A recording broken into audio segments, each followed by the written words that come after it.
So people were mad at Kyle Rittenhouse. Why? Because he pointed out Donald Trump's inconsistency on the Second Amendment, and he said that he was going to write in Ron Paul for president. Now, many were going crazy about it because they felt he owes allegiance to Donald Trump. Since then, though, he's tweeted that his opinion was ill-informed and that he's back to supporting Trump. Okay, so the tribalists got exactly what they wanted and they put him back in line. But I do think that this is a great opportunity to talk about Trump and the Second Amendment. This goes without saying, but there were some things that Trump sucked at. Trump, the Congress, and Biden are to blame for the lousy spending efforts. Operation Warp Speed may be the most egregious thing that Trump did, but the bump stock ban was pretty terrible. I think the blow was softened because the public referred to it as a bump stock ban. It made it easy for people to say, why would anybody use a bump stock anyway? People didn't actually read it, so people neglected to mention how terrible it was. The Supreme Court recently struck down some of it, but it does not change the intent. He pulled the whole "we are protecting the kids" things that we grill leftists when they react to a mass shooting. But don't take my word for it. I'll directly quote the summary of the final rule directly from the Office of Public Affairs. The Department of Justice is amending the regulations of the Bureau of Alcohol, Tobacco, Firearms, and Explosives, the ATF, to clarify that bump stock type devices, meaning bump fire stocks, slide fire devices, and devices with certain similar characteristics, are machine guns as defined by the National Firearms Act of 1934 and the Gun Control Act of 1968, because such devices allow a shooter of a semi-automatic firearm to initiate a continuous firing cycle with a single pull of the trigger. Specifically, these devices convert an otherwise semi-automatic firearm into a machine gun by functioning as a self-acting or self-regulating mechanism that harnesses the recoil energy of the semi-automatic firearm in a manner that allows the trigger to reset and continue firing without additional physical manipulation of the trigger by the shooter. Hence, a semi-automatic firearm to which a bump stock type device is attached is able to produce automatic fire with a single pull of the trigger. With limited exceptions, the Gun Control Act, as amended, makes it unlawful for any person to transfer or possess a machine gun unless it was lawfully possessed prior to the effective date of the statute.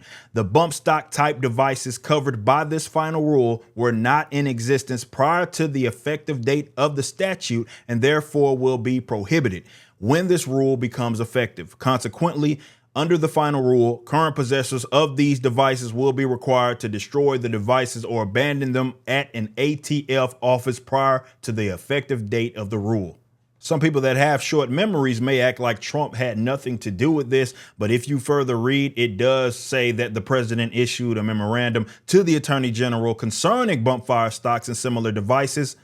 And it specifically states that the president then directed the Department of Justice, working within the established legal protocols, to dedicate all available resources to complete the review of the comments received and as expeditiously as possible to propose for notice and comment a rule banning all devices that turn legal weapons into machine guns. It can't be any more clear than that. He messed up. So to recap, it references two of the worst forms of legislation and the largest infringements on your beloved Second Amendment: the National Firearms Act and the Gun Control Act. Anybody that claims 2A should be trying to abolish them, but Trump had the nerve to validate them. Secondly, it basically sets precedent that they can ban anything, including attachments that speeds up the rate of fire, just by classifying it as a machine gun.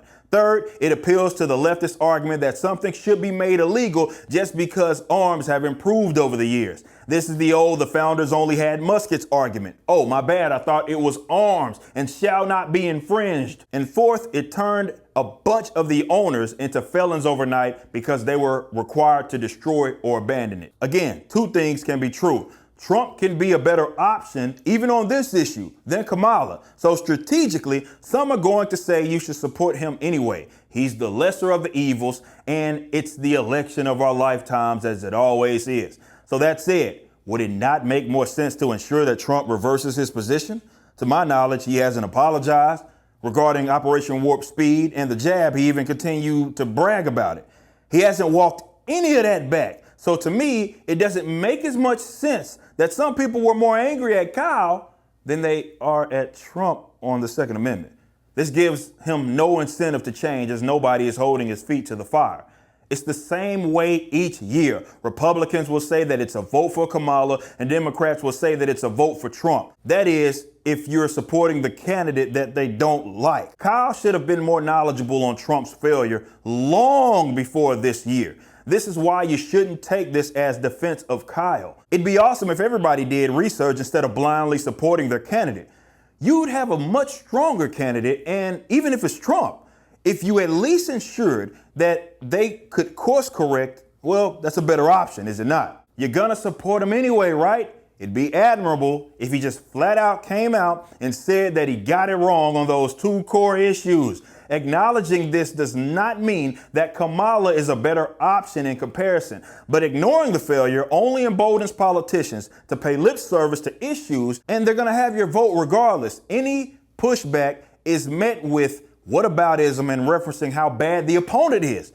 That's the part that's illogical. You're going to throw every bit of support at them because you fear the opposing party. So does it not make sense to at least get the core issues correct and ensure that your candidate that you're going to support anyway gets it correct as well? Or are we just going to keep playing this game and you're going to put up with chicken shittery?